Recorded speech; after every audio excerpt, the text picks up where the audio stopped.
Je suis super déçue par le personnage de Thanos dans la saison 2 de Squid Game. Je trouve qu'il est assez inutile au final et c'est bien dommage parce qu'il avait pourtant beaucoup de potentiel au départ selon moi. Malheureusement, j'ai l'impression que le créateur de la série, Hwang Dong-hyuk, n'a pas su l'exploiter correctement, alors personnellement ça m'a un peu laissé sur ma faim. Mais avant de vous expliquer pourquoi Thanos n'est clairement pas à la hauteur de mes attentes, laissez-moi vous prévenir, si vous n'avez pas encore vu la saison 2 de Squid Game, cette vidéo contient une tonne de spoilers donc je vous conseille de revenir plus tard. Mais si vous êtes à jour, alors c'est parti.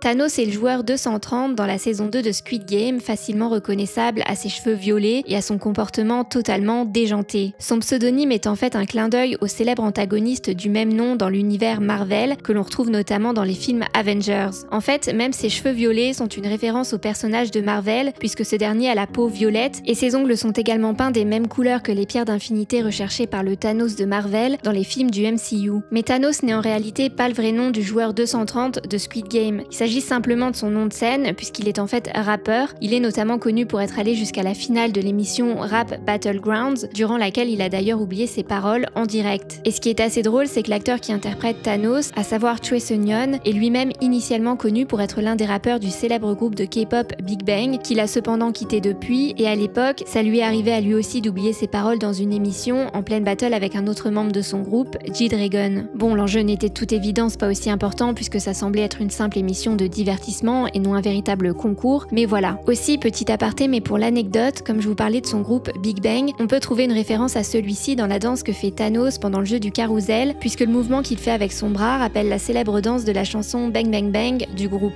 Bref, mais pour en revenir au point commun entre l'acteur et son personnage, sachez qu'il ne s'arrête pas là. En fait, le rôle de Thanos semble être créé sur mesure pour Choi Sun-yeon, tant il existe de similitudes entre eux. Par exemple, l'acteur est à la base lui aussi connu non pas sous son vrai nom mais sous son nom de scène, T.O.P, ce qui est assez fréquent dans le monde du rap coréen et même globalement dans l'univers de la musique. Mais surtout, il a lui aussi ce côté assez déjanté que l'on retrouve à la fois dans ses prestations musicales, mais aussi par exemple au travers de ses anciens posts Instagram. En effet, même si beaucoup ont été supprimés depuis, il a déjà publié à plusieurs reprises des choses considérées comme un peu bizarres et peu habituelles pour une superstar. Par exemple avec des édits de son visage sur un œuf au plat ou encore sur un cheval, ou tout simplement avec des photos de cochons sur tout son feed Instagram. Aussi, un autre point commun majeur entre T.O.P et Thanos, c'est leur consommation de substances illicites. Dans la série, le comportement excentrique de Thanos est accentué par la prise de pilules cachées dans son collier en forme de croix. Il devient d'ailleurs tellement taré après en avoir consommé que quelques minutes seulement après sa première prise, il provoque déjà la mort de plusieurs personnes en les poussant dans le premier jeu. Et dans la vraie vie, T.O.P est également connu pour avoir consommé des substances illicites, ce qui lui a valu quelques démêlés avec la justice en 2017. S'il a présenté ses excuses pour son comportement, il a tout de même été condamné à 10 mois de prison avec sursis, un sursis d'une durée de 2 ans. Bref, suite à ça, il s'est fait plutôt discret ces dernières années et son rôle dans la saison 2 de Squid Game devait finalement marquer son grand retour sur le devant de la scène. Sauf que du coup, si T.O.P semble d'un côté être l'acteur parfait pour le rôle tant il a de points communs avec celui-ci, ce choix de casting a néanmoins fait vivement polémique du fait du passé controversé de l'acteur. Ce qui a surpris le créateur de la série, qui a notamment déclaré aux médias sud-coréens Mail Business Newspaper: l'incident s'est produit il y a longtemps et la peine a été purgée. De nombreux artistes sont revenus après des incidents similaires, j'ai donc pensé que ce serait peut-être le moment approprié pour lui de retourner au travail. Bref, le réalisateur de Squid Game défend son choix de casting, même s'il a peut-être mal évalué les réactions qu'une telle décision allait susciter. Pour lui, T.O.P reste le choix le plus approprié pour le rôle en raison de son talent, de son travail et son engagement envers celui-ci, comme il l'a déclaré dans une autre interview. J'ai regardé de nombreuses auditions et je n'ai trouvé personne qui convenait pour le rôle de Thanos. L'équipe de réalisation m'a apporté une liste et le nom de Choi Sun-yeon y figurait. Quand j'ai demandé, il n'est plus actif ces derniers temps, n'est-ce pas? Ils ont répondu, il a la volonté de jouer. Au début, j'ai pensé, n'est-il pas trop similaire au personnage? Mais après réflexion, il m'a contacté en disant, je veux essayer. Lors de la lecture et de l'audition, j'ai vu son potentiel. Son apparence et son jeu correspondaient au personnage. L'histoire jusqu'à la saison 3 implique la chute d'une personne à cause de la drogue. Et j'ai pensé que ce serait significatif qu'il joue ce rôle. En tenant compte de ça, je l'ai choisi, mais je ne m'attendais pas à ce que les gens ne lui pardonnent pas à ce point. J'ai été choquée par les réactions. Si j'avais su que ça se passerait ainsi, je ne l'aurais pas annoncé. De plus, certainement suite aux critiques du public, le journal Mail Business Newspaper a également rapporté en novembre 2024 que T.O.P s'est vu exclure des interviews réalisées par Netflix avec le casting de la 2e saison de la série pour promouvoir sa sortie. Et en fait, il suffit de taper Interview T.O.P Squid Game dans la barre de recherche de YouTube YouTube pour se rendre compte qu'effectivement, il n'apparaît nulle part. Bref, quoi qu'il en soit, si beaucoup de personnes ne semblent pas prêtes à pardonner à T.O.P. ses erreurs passées, le fait est que tout le monde doit maintenant faire avec ce choix, qu'on l'apprécie ou pas. Personnellement, je connais T.O.P. depuis bien des années, à la fois en tant que chanteur mais aussi en tant qu'acteur, et je l'ai toujours trouvé doué dans ce qu'il faisait, donc je dois dire que pour ces raisons, j'étais plutôt contente de le savoir au casting et de voir ce qu'il allait nous proposer. Et franchement, j'ai pas été déçue de sa performance en elle-même, en vérité je l'ai même adoré, j'ai trouvé qu'il défendait super bien son rôle et que celui-ci lui allait comme un gant. D'ailleurs, dans le premier épisode où apparaît le personnage, je l'ai immédiatement adoré tant je trouvais que le contraste entre sa folie et la gravité de la situation fonctionnait bien et était rafraîchissant. Le problème selon moi, c'est donc pas le personnage de Thanos en lui-même, mais plutôt tout ce qui lui arrive ou qui ne lui arrive justement pas. En effet, si le réalisateur de Squid Game a eu une super idée à la base en créant un tel personnage, je trouve que son développement dans la série n'en est que d'autant plus décevant et frustrant.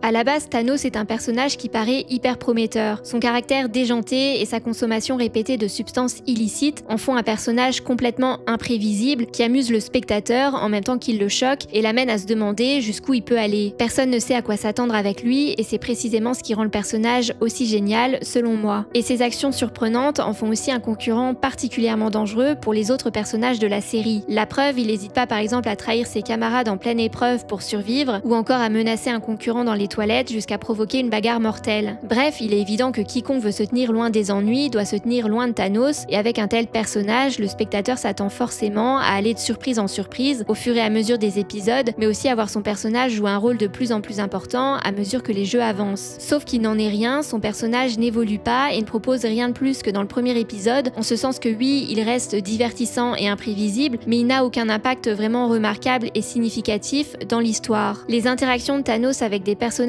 importants comme 001 sont assez limitées, et même si les participants semblent le craindre et faire attention à lui tout au long de la saison, ses actions sont assez souvent sans conséquence. Personnellement, je m'attendais en tout cas à beaucoup plus que ça. Par exemple, lorsqu'il bouscule plusieurs concurrents dans la première épreuve et provoque ainsi leur mort, cette action reste sans conséquence majeure pour le personnage ensuite, tellement la plupart des autres concurrents le craignent et n'osent donc lui reprocher son attitude. Mais du coup, en termes de narration, je trouve ça pas terrible parce qu'il manque le lien de cause à effet qui permet à la fois de captiver le spectateur et de faire évoluer le personnage. C'est d'ailleurs une technique de storytelling utilisée par les scénaristes de South Park pour améliorer leurs histoires. On l'appelle en anglais la règle du but and therefore, que l'on peut traduire en français par la règle du mais et du donc. Ainsi, chaque élément sert à quelque chose et permet de faire avancer l'intrigue. Or, dans la scène que j'ai pris pour exemple, où Thanos bouscule d'autres concurrents, si ça permet au spectateur de se rendre compte du degré de folie du personnage, je trouve en revanche qu'elle manque de conséquences derrière sur l'intrigue. Bref, et aussi en fait au final, Thanos interagit en fait surtout avec les membres de son clan ou alors avec le youtubeur spécialisé en investissement et en crypto-monnaie qu'il déteste parce qu'il lui a fait perdre des sous, mais du coup le personnage ne participe finalement qu'à une intrigue assez secondaire dans la saison et manque clairement d'impact sur l'intrigue principale, ce qui est très regrettable selon moi. Au final, la plus grosse incidence que semble avoir eu le personnage dans la série est que lorsqu'il meurt, il devient l'élément déclencheur qui pousse ceux qui veulent rester dans le jeu à attaquer ceux qui veulent se barrer. Mais le truc c'est que même si ça marque un tournant majeur dans l'histoire, c'est pas le seul à mourir à ce moment-là, donc la disparition d'autres personnages moins intéressants aurait pu suffire à provoquer et à justifier la rébellion à venir sans qu'il soit nécessaire de le sacrifier si tôt et de gâcher le potentiel de son personnage par la même occasion. Bref, mais en plus d'être inutile, nous allons voir que sa mort est aussi complètement décevante.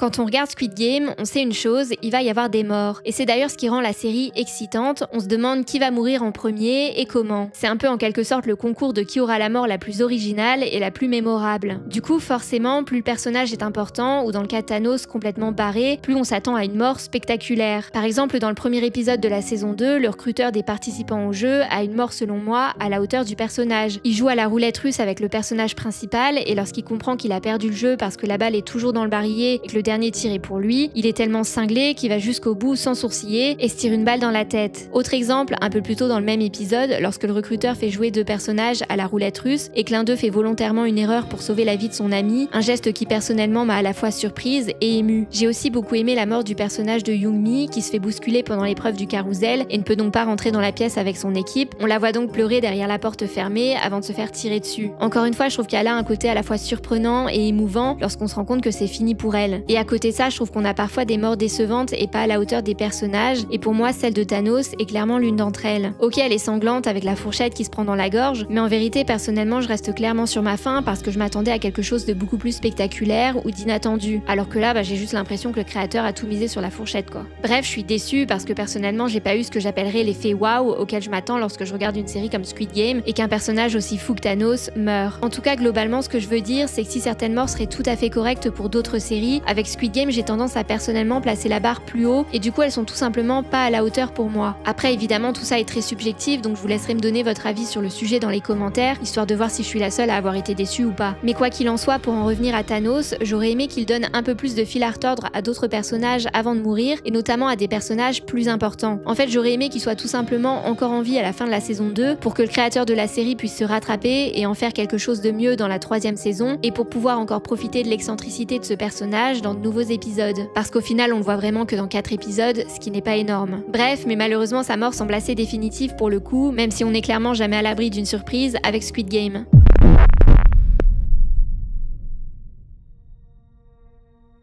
Vous l'aurez compris, en somme, je suis déçue par le personnage de Thanos parce qu'il est selon moi sous-exploité dans la saison alors que j'en attendais beaucoup de lui. Au final, on a un personnage assez superficiel dans le sens où il est là surtout pour divertir l'audience et faire le show, c'est le cas de le dire, mais il échoue à révéler son plein potentiel et ne va vraiment nulle part. Ceci dit, si je me permets d'être très critique avec lui, c'est vraiment parce qu'au départ, je l'ai immédiatement adoré, ou peut-être que je devrais dire plutôt que j'ai immédiatement adoré le détester parce que je trouvais que c'était un super antagoniste, mais au final, il s'avère que c'est qu'un antagoniste très secondaire qui n'a clairement pas le même impact dans la série qu'un 001. Malgré tout, je pense qu'il restera un personnage mémorable de Squid Game, tant son excentricité est drôle et rafraîchissante, et personnellement, même si j'ai été déçue, c'est vrai, Thanos reste incontestablement l'un de mes personnages préférés de cette saison, et je pense qu'il va clairement me manquer dans la prochaine.